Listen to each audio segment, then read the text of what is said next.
ஆமாப்ல ஐபிஎல்ல யாராருக்கு மேட்ச் என்ன நடந்துச்சு? ஆர்ஆருக்கும் ஆர்சிபிக்கும் மேட்ச் மாமா. பயங்கரமா மேட்ச் போச்சு, வெறித்தனமா போச்சு. சரி, நான் கூட ஆர்சிபி தான் ஜெயிக்கும்னு நினைச்சேன். சரி, ஆனா ஆர்ஆர் லாஸ்ட்ல ட்விஸ்ட் வச்சாங்க பாருங்க. ஒரு ஆர்சிபி எதுக்கு 172க்கு 8 விக்கெட் எடுத்தாங்கன்னு தெரியல. 172 வந்துட்டாங்களா? 172 தான் வந்திருக்காங்க. 72 தான் வந்தாங்கல்ல, 8 விக்கெட் எடுத்துட்டாங்களே. 8 விக்கெட் ஆகி போச்சா? அப்ப ஆர்ஆர் வந்து அந்த அளவு பவுலிங்கு, ஃபீல்டிங்கு, பேட்டிங் எல்லாம் பண்றதுக்காங்க, அப்படிதானே?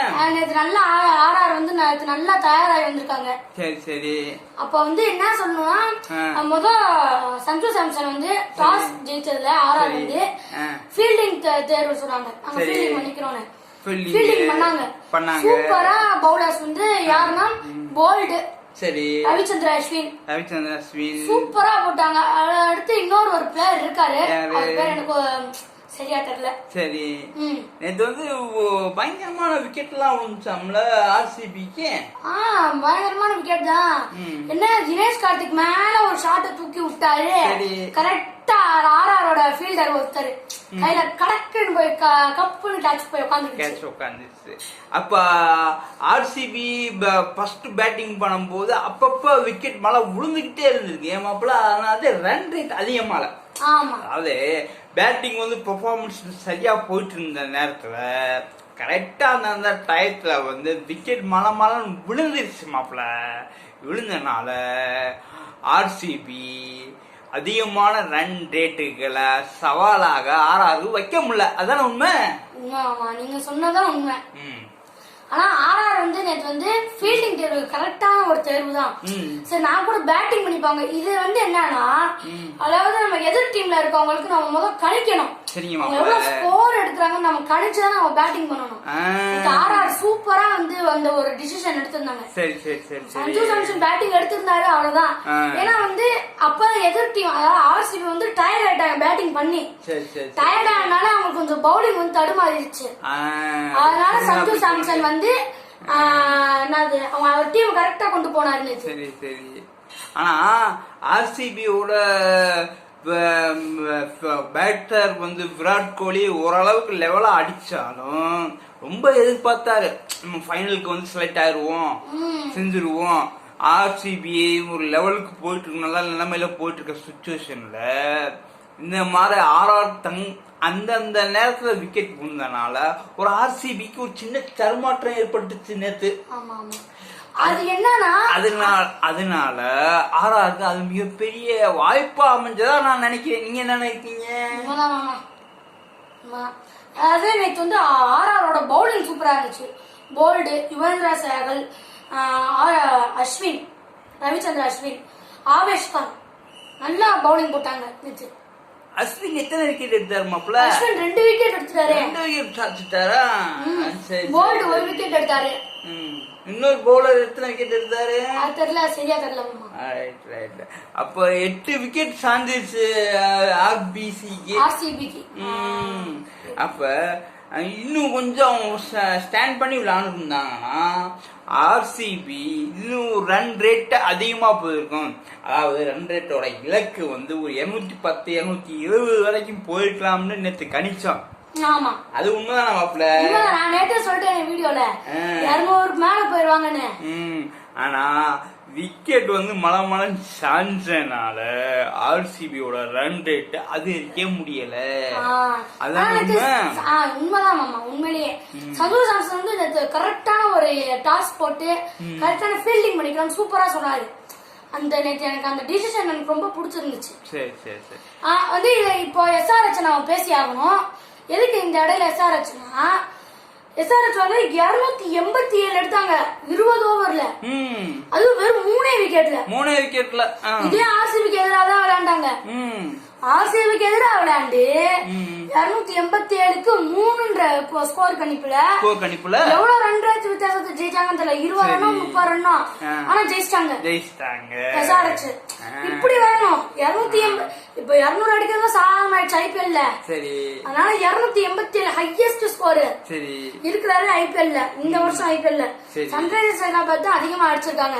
சரி 287க்கு 3ங்க. ஓகே.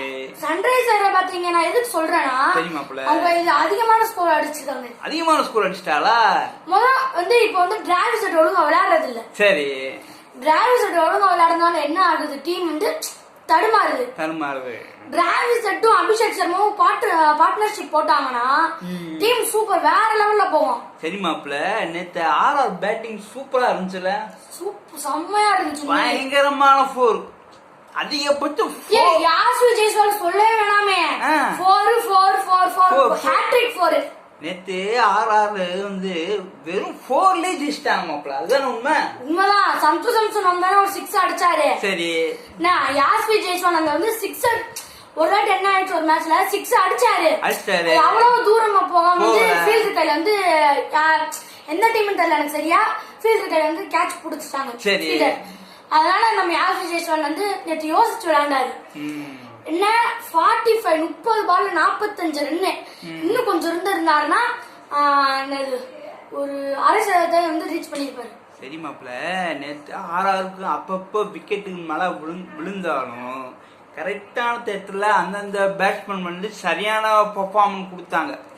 சரிங்களா? கரெக்டா அவங்க திறமைக்கு தகுந்த மாதிரி ரன்களை எடுத்துட்டு வந்துட்டாங்க. அதான உண்மை?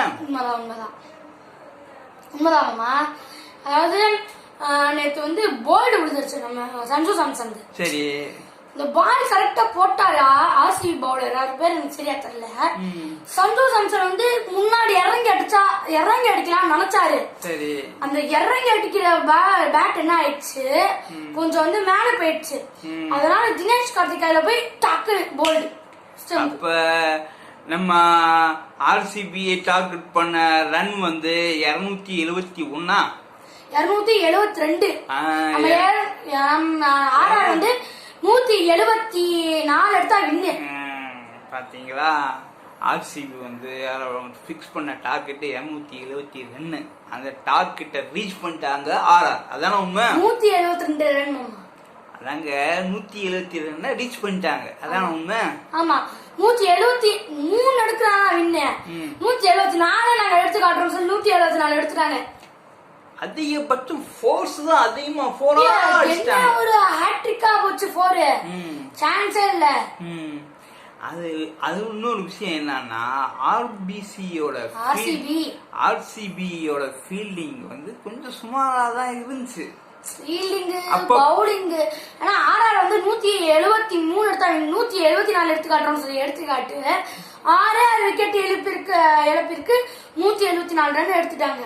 ஆனா அவங்க ஆர்ஆர் வந்து 19.1 ஓவர்ல ஒரு 19 முடிச்சிட்டாங்களே மேட்ச். 19 ஓவர்லயே முடிச்சிட்டாங்க மேட்ச். பாத்தீங்களா? அப்ப அந்த எந்த அளவுக்கு ட்ரெயின் பண்ணிருக்காங்க, பேட்டிங்கோட திறமையை வெளிக்காட்டி இருக்காங்க. யாஸ்வி ஜெய்ஸ்வால் வந்து கொஞ்சம் நின்று ஆடி இருந்தாருன்னா நிதாரணமா அந்த பெரிய ஷாட் எதுக்கு வந்து இந்த யாரு அடிக்க ட்ரை பண்றாங்கன்னு தெரியல எதுக்குன்னு. எல்லாருமே அந்த பால் தான் பின்னாடிதான் எடுத்து அடிக்க பாக்குறாங்க. அது வந்து யாரா ஒருத்தர் தான் சக்சஸ் ஆகுது. யாரு சக்சஸ் ஆச்சுன்னா மோஸ்ட்லி வந்து எஸ்ஆர்எக்ஸ்ல ஹேண்ட்ரிக் கிளாசனுக்கு அந்த ஷாட் தான் அவருக்கு சக்சஸ் ஆச்சு. பால் போட்டு டக்குன்னு இப்படி அடிக்கிறாங்க, அடிக்க பாக்குறாங்க, போச்சா 6 போயிடும். அது அடிக்க பாக்குறாங்க, அது ஒழுங்கா வந்து விழுக மாட்டேங்குது அந்த ஷாட். அதனால போல்டோ இல்ல கேட்சோ போய் விழுந்துருது. அதனால நேற்று யாஸ்வி ஜெய்ஸ்வால் வந்து அப்படி அடிக்காம ஷாட்ட இன்னும் ஒரு 4 தட்டி இருந்தாருன்னா அவரோட அரை சதத்தை ரீச் பண்ணிருப்பாரு யாஸ்வின். இப்ப மாப்பிள நேத்து நம்ம கணிப்பு வந்து ஆர்ஆர்பி வந்து சிஎஸ்கே மணக்கினாங்க. அந்த அளவுல ஆர்சிபி வந்து சிஎஸ்கே மடக்கிட்டாங்க. அந்த அளவுல வந்து ஆர்சிபி வந்து கொஞ்சம் ட்ரெயின் பண்ணி தங்களை ஸ்ட்ரென்த்தை காமிப்பாங்கன்னு நினைச்சோம். ஆனா ஆர்ஆர் இந்த அளவுக்கு விழுவாங்கன்னு நான் சத்தமா எதிர்பார்க்கல. 4 மேட்ச் தோத்தாங்களே. ஆர்சிபி வந்து ஃபைனல் குவாலிஃபை ஆவாங்கன்னு நினைக்கிற சூழ்நிலையில எல்லாரும் அதான் நினைச்சிருப்பாங்க. சரிங்களா? அந்த கிரவுண்ட்ல பெங்களூரு அணியை சார்ந்த ஃபேன்ஸ் தான் நிறைய இருந்தாங்க. ஃபேன்ஸ் ஐயோப்பா அடிச்சு தூக்கிறாங்க. ஆனா எதுக்கு சம்பந்தம் இல்லாம சிஎஸ்கே ஃபேன்ஸ் வந்து ஆர்ஆர் சப்போர்ட் பண்ணாங்க? அது சப்போர்ட் ஒரு பக்கம் இருந்தாலும் ஆர்ஆர் வந்து நேற்று ஜெயிச்சது அவங்களுடைய திறமையை வெளிப்படுத்தியிருக்கு. அதனால ஃபைனலுக்கு வந்து கப்புக்கு ஐபிஎல் கப்புக்கு ஆர்ஆர் வந்து ஒரு சான்ஸாக அமையும்னு நான் நினைக்கிறேன். நீங்க என்ன நினைக்கிறீங்க? நான் வந்து SRH தான் கப் அடிப்பாங்கன்னு எனக்கு தோணுது. SRHனா யாரு? சன்ரைசர்ஸ் ஹைதராபாத். சன்ரைசர்ஸ் ஹைதராபாத் இன்னொரு மேட்ச் இருக்கா? ஆமா, குவாலிஃபை 2 போயிட்டாங்க. குவாலிஃபை 2 போயிட்டாங்க. ஆமா, கொல்கத்தா நைட் ரைடர்ஸ்க்கும் SRHக்கும் போட்டி நம்பர் 3ல இருந்துச்சு ஒரு மேட்ச். சரி. 4 ரன் வித்தியாசத்துல கொல்கத்தா நைட் ரைடர்ஸ் ஜெயிச்சிட்டாங்க. சரி. ஒரு முந்தானேத்து நடந்த மேட்ச்ல SRH தோத்துறாங்க, அதே கொல்கத்தா நைட் ரைடர்ஸ் ஜெயிச்சிட்டாங்க. ஜெயிச்சிட்டாங்க. கொல்கத்தா நைட் ரைடர்ஸ் ஜெயிச்சிட்டாங்க. சரி.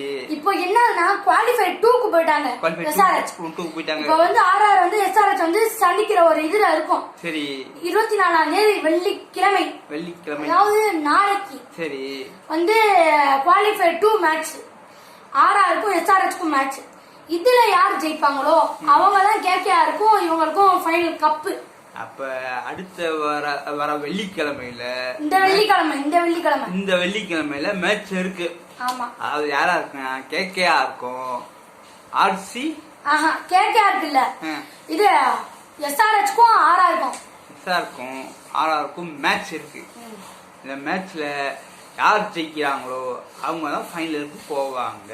ஆமா, ஃபைனலுக்கு போய் அந்த ஒரு எதிர்பார்ப்போட இருப்பாங்க. இறுதி போட்டி சென்னையில தான் நடைபெறுது. ஒரு தினேஷ் கார்த்திக் வந்து அதாவது ஒரு மேட்ச் ஸ்டார்ட் பண்றதுக்கு முன்னாடி வந்து ரிவ்யூ எடுத்திருந்தாங்க தமிழ்ல.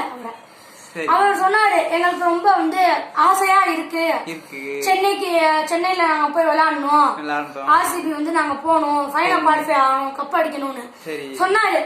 ஆனா அந்த ஆசையை வந்து நிறைவேற்ற முடியல RCBனால. சரி மாப்பிள்ள, இப்ப எதுவா இருந்தாலும் ஃபைனலுக்கு வந்து எந்த டீம் செலக்ட் ஆகுதோ அது சென்னையில விளையாடுறதுக்கு உண்டான வாய்ப்புகள் இருக்கு. ஆமா, ஆர்ஆர் வந்து திறமையா தங்க பேட்டிங் பெர்ஃபார்மன்ஸ் நேற்று காமிச்சிட்டாங்க. வெள்ளிக்கிழமை ஒரு மேட்ச் இருக்கு. அந்த மேட்ச்ல யார் ஜெயிக்கிறாங்களோ ஃபைனலுக்கு அவங்க 2 பேர் விளையாடுவாங்க. பொறுத்திருந்து பார்ப்போம். ஆமா, வெளியேற்ற போவது யார், வெளியேற போவது யார்? அதாவது ஆர்ஆர் SRH இவங்க 2 பேருக்கு நாளைக்கு மேட்ச். இதுல வெளியேற போவது யார், வெளியேற்ற போவது யார்? SRH வந்து அவங்க வெளியேற்றிட்டாங்கன்னா SRHக்கும் KKRக்கும் தான் ஃபைனல். ஆர்ஆர் வந்து SRH வெளியேற்றிட்டாங்கன்னா KKRக்கும் RRக்கும் தான் மேட்ச். அவ்வளவுதாங்க. நடக்க வேண்டிய நிகழ்வுகளை வர வெள்ளிக்கிழமை பார்ப்போம். நாளைக்கு